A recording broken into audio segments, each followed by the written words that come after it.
46 cas de décès, 42 personnes blessées et 214 personnes arrêtées et détenues dans les lieux de détention de Kinshasa.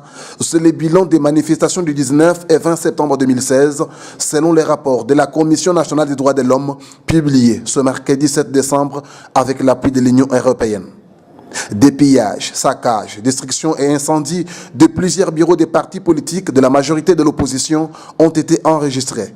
Et les responsabilités sont partagées selon Maître Belinda Luntadila, rapporteur de la CNDH, qui a présenté la synthèse de ce rapport. Le présent rapport se termine par des conclusions et recommandations formulées à l'endroit du gouvernement, du Parlement, de la justice et de la police et que l'on peut trouver de la page 24 à la page 26.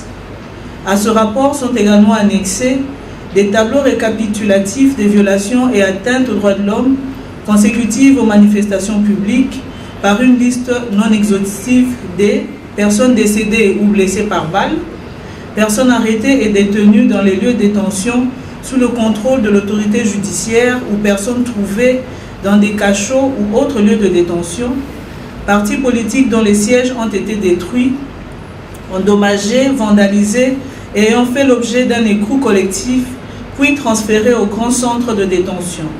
La délégation de l'Union européenne, qui a accueilli la mise en place de la CNDH en RDC, a appuyé la publication de ce rapport en vue que les conclusions puissent être partagées et soumises à des discussions. La délégation de l'Union européenne a accueilli la mise en place de la Commission des droits de l'homme il y a tout juste un an.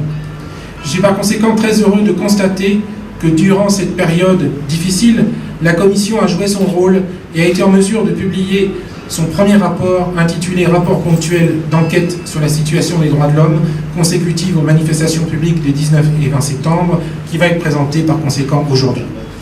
L'Union européenne a ainsi soutenu l'organisation de cet événement afin que les conclusions puissent être partagées et faire l'objet d'une discussion de manière très ouverte avec des membres de la communauté des défenseurs des droits de l'homme.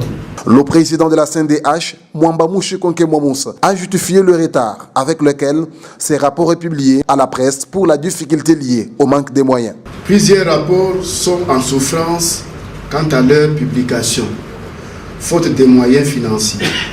Il s'agit du rapport annuel des activités de la Commission nationale des droits de l'homme et les rapports ponctuels sur la situation des droits de l'homme à Beni.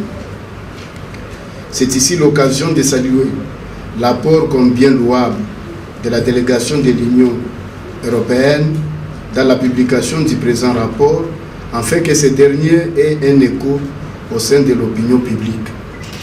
Retenez que ce rapport a été déjà déposé auprès de toutes les institutions de la République avant sa publication à la presse.